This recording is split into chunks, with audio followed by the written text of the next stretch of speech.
ሰላም ጤና ይስጥልኝ ውድ ተመልካች አድማጮቻችን ይህ ኤንቢሲ ወቅታዊ ዓለም አቀፋዊ ዝግጅታችን ነው።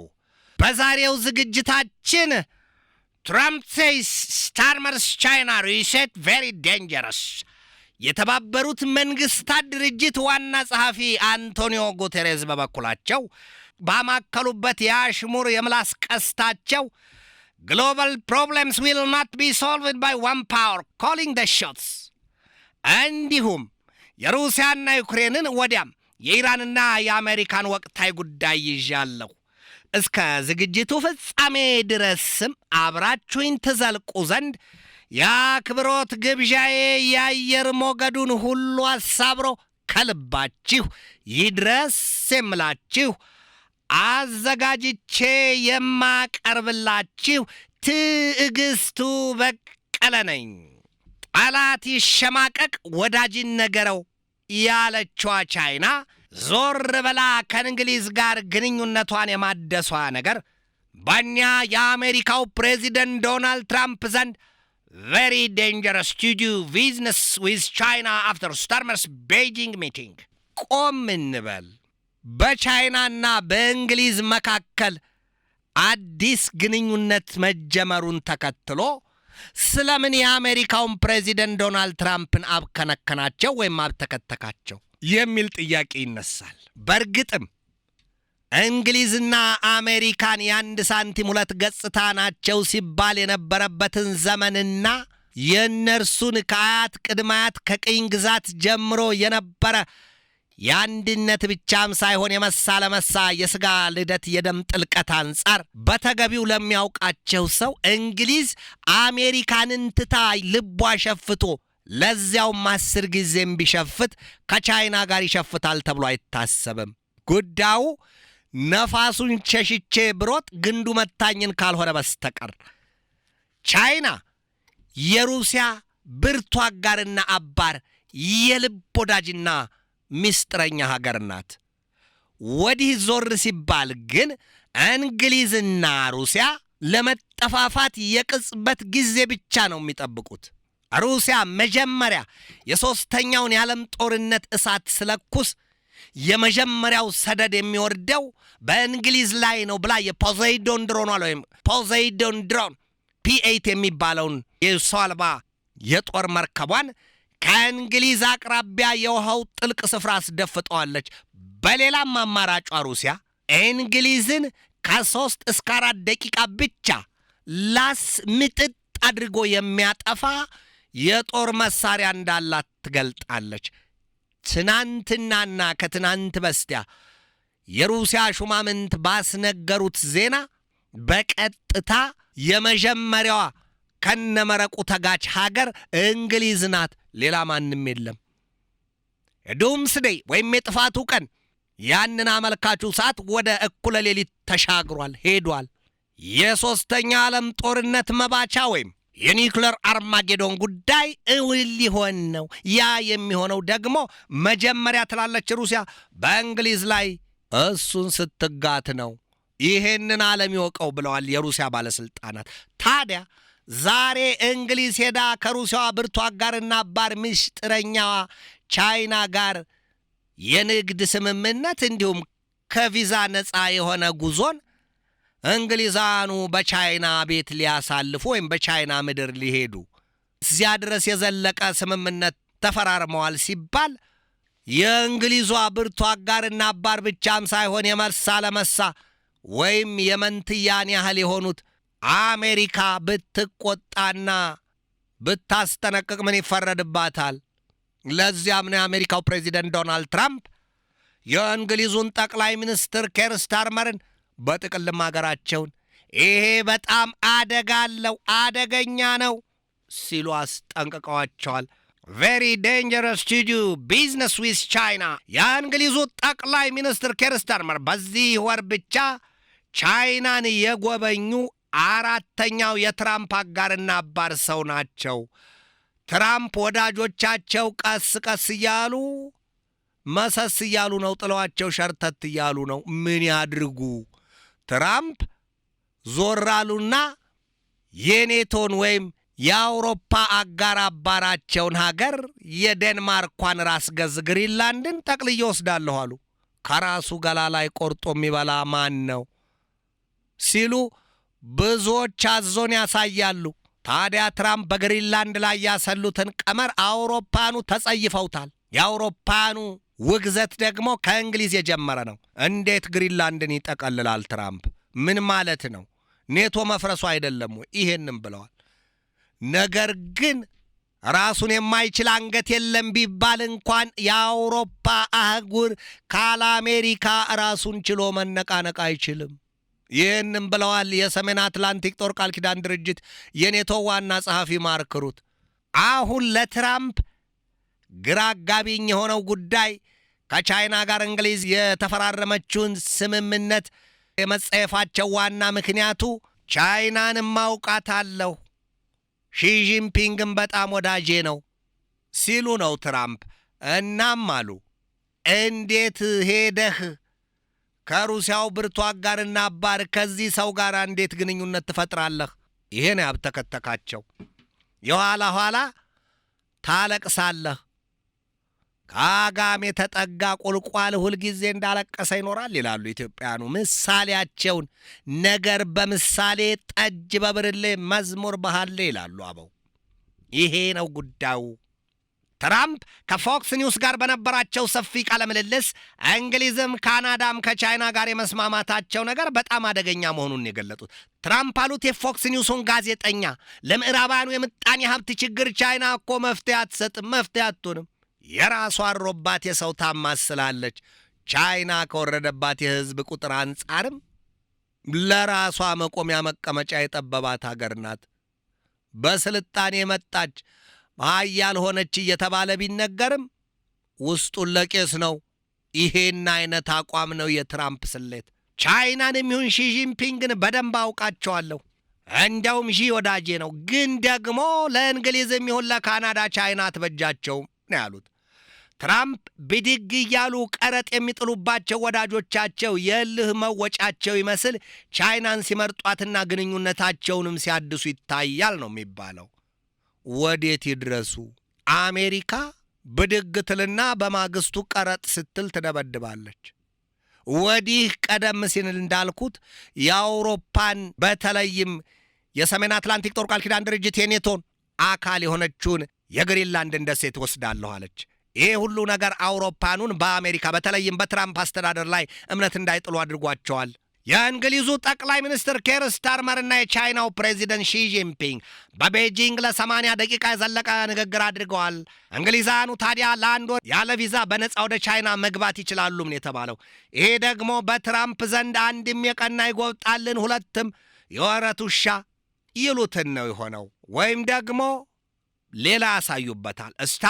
ስታርመር ለዢ ሲነግሯቸው Cooperation on climate change and global stability was precisely what we should be doing ሲሏቸው የቻይናው ፕሬዚደንትም እኒያ ደርባባው ሰው ሺጂንፒንግ ቀበል አሉና If major powers fail to uphold international law, the world risked sliding into a jungle ነው ያሏቸው። ባልንጀራ ሲታማ አንዷም የኔ ነች ብለህ ስማ አይሉትን ያስታውሷል። የሁለቱም ሀገራት ፕሬዚደንቶች የሺጂንፒንግ ከኬር ስታርመር ጋር ግንኙነት የማደስ ስሌት በተቾቹ ዘንድ ቢቸግር ነው እንጂ ቢሰውር ስም ነው ወይን አሊያም የቸገረው ዱቄት ከነፋስ ይጠጋል ነው በሚል እየተብጠለጠለ ነው። ትራምፕ ወዳጃቸውን ኬር ስታርመርን የቻይና ጉብኝትና ከሺጂንፒንግ ጋር መድወለት በተጸየፈ ስሜት ነው የተመለከቱት። ትራምፕ ቻይናንም ፕሬዚደንቷንም በደንብ አውቃቸዋለሁ ማለታቸውም ቢሆን ከኛ ወዲያ ፉጨት አፍ ማሞጥሞጥ ነውን አሊያም ዝንጀሮ ያለችውን እኛ ያልሮጥንበት ገደል የለምን ያስታውሱበታል። ብቻ ግን ትራምፕ እንግሊዝን ገና አሁን የፈንጂውን ካምሱን ረገጥሽው ሲሉ በጥብቅ አስጠንቅቀዋታል ነው የተባለው። አሁን አሜሪካ ለብቻዋ እየፈረጠጠች መሆኑን የሚያሳዩባት ብዙዎች ናቸው። የተባበሩት መንግስታት ድርጅት ዋና ጸሐፊ አንቶኒዮ ጉቴሬስ ትናንት አሏቸው የአሜሪካውን ፕሬዚደንት ዶናልድ ትራምፕን በአሽሙር ልምጭ ሲለምጧቸው ግሎባል ፕሮብለምስ ዊል ናት ቢ ሶልቭድ ባይ ዋን ፓወር ኮሊንግ ደ ሾትስ። አንዱን ከአንዱ እያጋጩ ሁሉንም ችግር እኔ ፈታዋለሁ ብሎ ማለም ቅዠት ነው ብለዋቸዋል። እኛ የመንግስታቱ ድርጅት ዋና ጸሐፊ አንቶኒዮ ጉቴሬዝ በዋና ጸሐፊነት የመሩት የመንግስታቱ ድርጅት ተቋም ወይም የ193 አባል ሀገራቱ ድርጅት 10ኛ ዓመታቸውን በዋና ጸሐፊነት አገልግሏል። ዘንድሮ የመጨረሻቸው ነው። ታዲያ እዚያ ላይ ሆነው ነው ትራምፕን በነገር የወጓቸው። ትራምፕ አሜሪካን ከዚያ ተቋም ከ33ቱ ተቋማት አስወጥተዋታል። ታዲያ ትራምፕ አሜሪካን ከዚያ ሲያስወጧት በሁሉም መስክ ተጎጂው የመንግስታቱ ድርጅት ተብየው ራሱ ነው። ባዶውን የቀረው። ታዲያ ያንን ያዩና የሰሙት በዚያ ውስጥ አንጀታቸው ብግኝ ያለው አዛውንቱ ሰው አንቶኒዮ ጉቴሬዝ የዓለም ችግር በአንድ ኃይል አይፈታም ብለዋል። ይችኑ ተናግረው ዓለም በሁለት ኃያላን ጎራ መከፈሏንም እሳቸው አሳይተዋል። ጉቴሬዝ በቻይናና በአሜሪካ የወደፊቱ ትልቁ ችግር ይሄ ነው፣ መከፋፈልና ለብቻም ራስን ይዞ መፈርጠጥ፣ ይሄ ችግር ነው ብለዋል። የዓለም ችግር ግን በአንድ ኃያል ብቻ የሚፈታ ቀርቶ የሚታሰብ አይደለም ምን ያሉት። በቀጥታ በሩሲያና ዩክሬን ጦርነት ጉዳይ የልብ ምታቸው የጨመረው ዶናልድ ትራምፕ የሩሲያው ፕሬዚዳንት ቭላዲሚር ፑቲን በዚህ የቅዝቃዜ ወቅት በዩክሬን ላይ የያዝከውን ብርቱ ጥቃት ለአንድ ሳምንት ያህል ብታቆምላት፣ ፋታ ብትሰጣት ሲሉ ተማጽኗቸዋል ነው የተባለው። እሳቸው ግን ጠይቄዋለሁ ነው ያሉት። በዩክሬን ቅዝቃዜው በረዶው የሚተኛበት ጊዜ ነው ይሄ ወቅት። በሩሲያም ቢሆን በተመሳሳይ የነ ሳይቤሪያን ግዛት የሚያውቅ ያውቃቸዋል። ሩሲያን በጥቂቱም ቢሆን የሚያውቃት ምን ያህል የበረዶ ክምር እንደሚጋገርባት ያውቀዋልና በተለይም በቀደሙት ዘመናት በረዶው ብቻውን ለሶቪየት ኅብረት ይዋጋል የሚል እንደ አዲስ ፈሊጥ የሚነገርበት ዘመን እንደነበረም ይታወሳል። ታዲያ ትራምፕ ፑቲንን ጠይቄዋለሁ አሉ። ይሁንና ግን የሩሲያው ቆፍጣና ሰው ፕሬዚደንት ቭላዲሚር ፑቲን በዩክሬን ላይ የያዙትን ጥቃት በከፍተኛ ደረጃ ማጠናከራቸውን የተሰማው። ዩክሬን መቼ አረፈችላቸው? ትናንት በተሰማ ዜና በዚሁ በወቅታዊ ዓለም አቀፋዊ ዝግጅት ላይ በሠራሁት ፕሮግራም የሩሲያ ሹማምንት የዩክሬኑን ፕሬዚደንት ቮሎዲሚር ዘለንስኪን ግድ የለህምና ወደ ክሬምሊን ቤተ መንግሥት እና እዚህ ከመጣህ ከፑቲን ጋር ትወያያለህ፣ እዚህ የማትመጣ ከሆነ ግን ከአንተ ጋር ውይይት ይሉት ነገር አይታሰብም ብለዋቸዋል ነው የተባለው። ይሄ ጉዳይ በመላው ዓለም ግርምትን የፈጠረ እንዴት ይሆናል ሲባል ብዙዎችን ፈገግ ያስባለና ጥያቄ ያስነሳ ጉዳይ ሆኗል።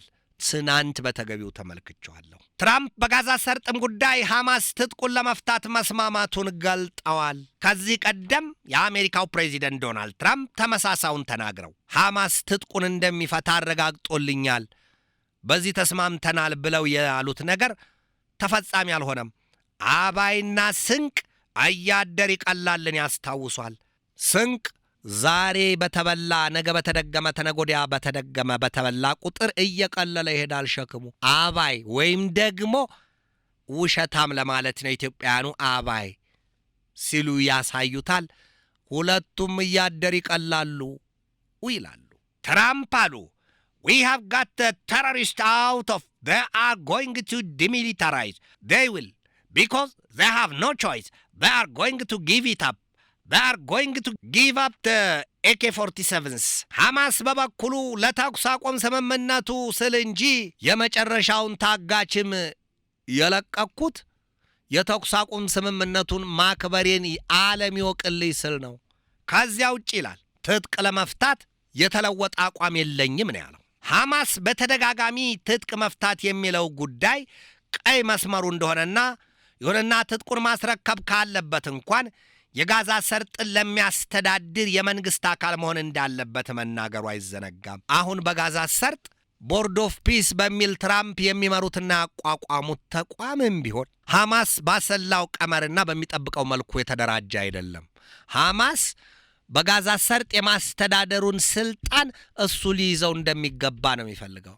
በጋዛ ሰርጥ ብቻ አይደለም፣ በራማላህ በዌስት ባንክ ያለውን ጠቅልሎ አጠቃላይ የፍልስጤማውያኑን ይዞታ ወይም ወደፊት እንደ ሀገር በምትመሰረተው ወይም የምትመሰረተዋን ፍልስጤምን ሙሉ በሙሉ ሐማስ ሊያስተዳድር እሱ መሪ ሆኖ ሊቀመጥ ይፈልጋል።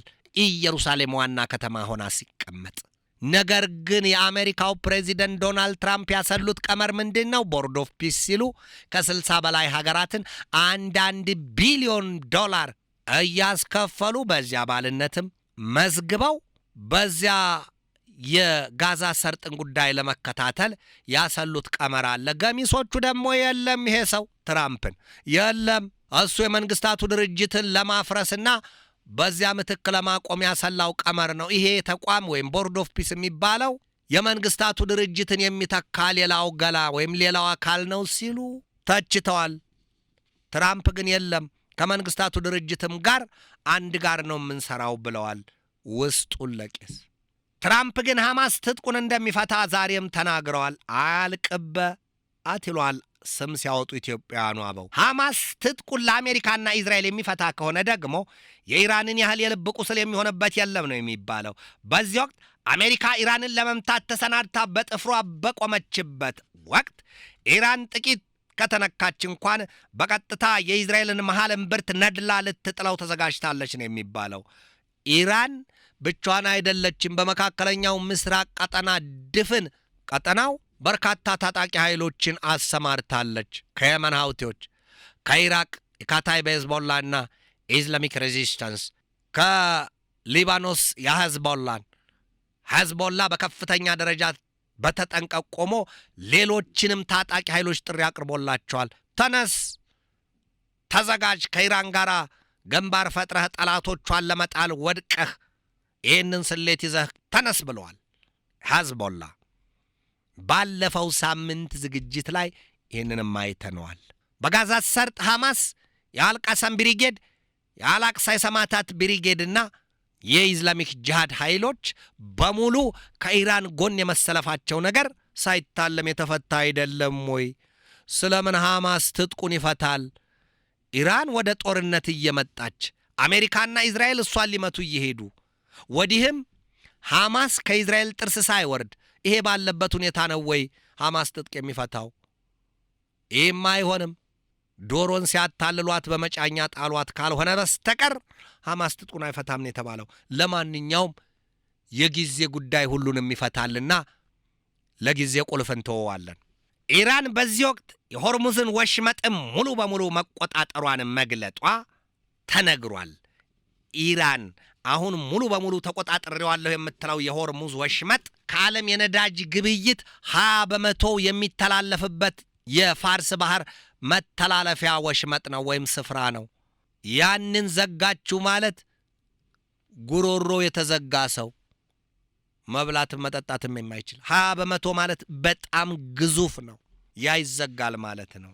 ኢራን ምንም አይነት ጦርነት ቀርቶ ትንኮሳ ቢሰነዘርብኝ ስትል ዛሬም የአሜሪካን የጦር ማዘዣዎች በመካከለኛው ምስራቅ ቀጠና በድፍን የፋርስ ባህረ ሰላጤው ሀገራት ያሉ እንደነ ኳታር፣ ባህሬን፣ ሌሎችም ዮርዳኖስ እነዚህን በመሳሰሉ ያሉ ሀገራት ያሉ የጦር ማዘዣዎቿን የአሜሪካንን ዶግ አመድ አደርጋቸዋለሁ። እንዲሁም አሜሪካ የጦር አውሮፕላኖቿን አሳዝላ የላከቻትን መርከብ ቅስቅስ ፍርግጥ ሳትል ባለችበት ያመዳ ተላረጋታለሁ ብላ ተዘጋጅታለች። በዚያው በፋርስ ባህር ውሃ ቀላቅዬ ለውሳታለሁ ብላለች። ይሄንን አውጃለች ዛሬ።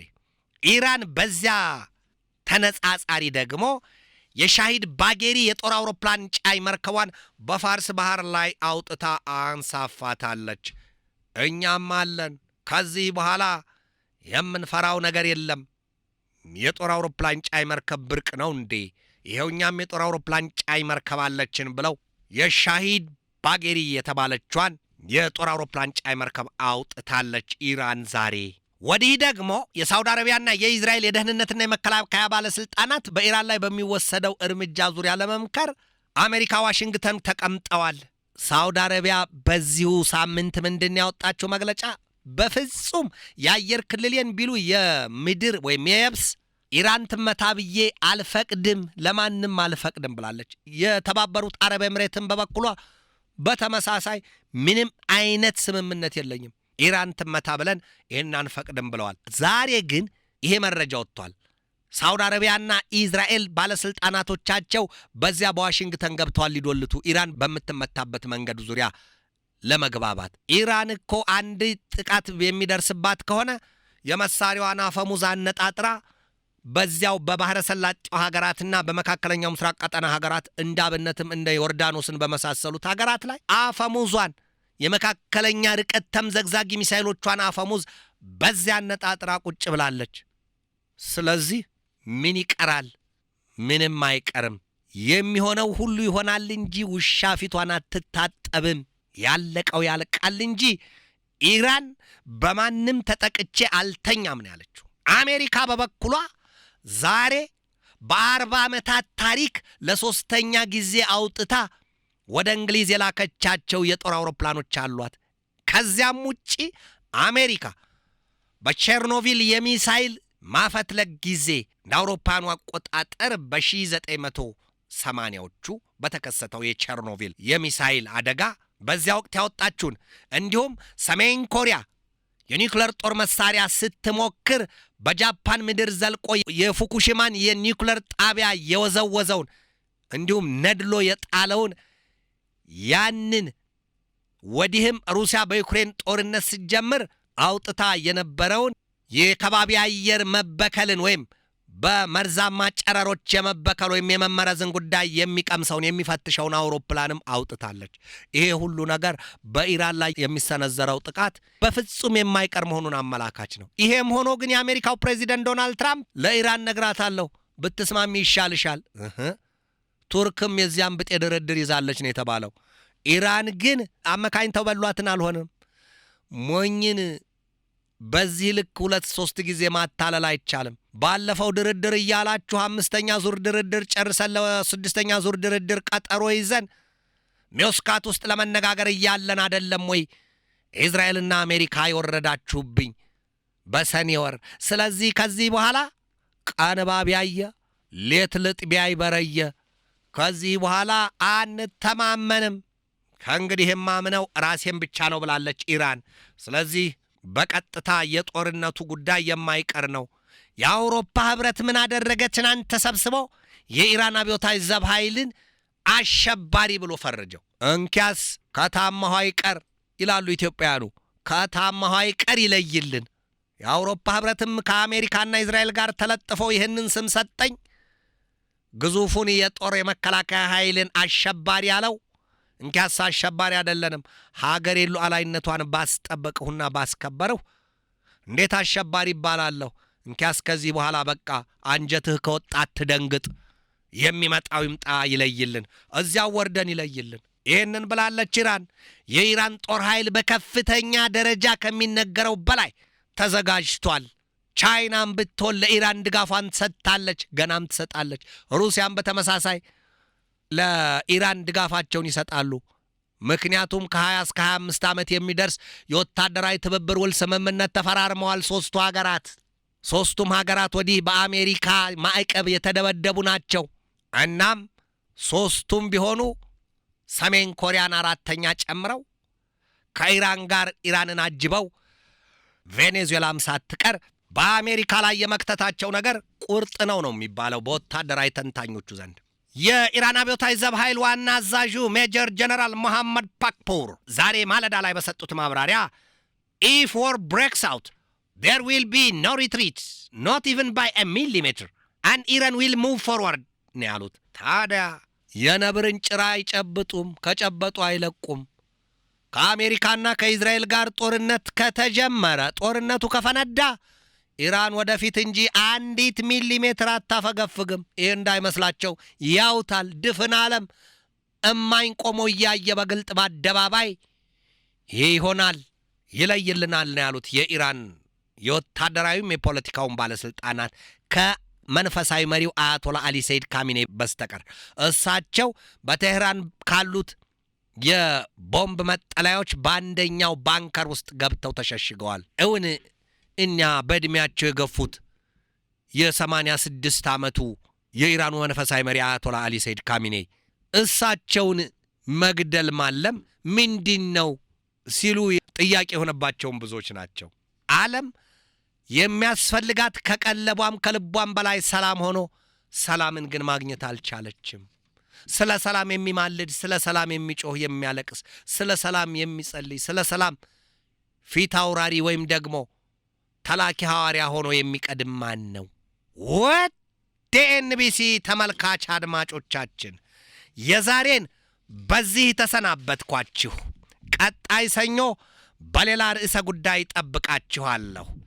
እስከዚያው ከልባችን እስከ ዓለማችን ሰላም ተመኘሁ። በድጋሜ ሰላም።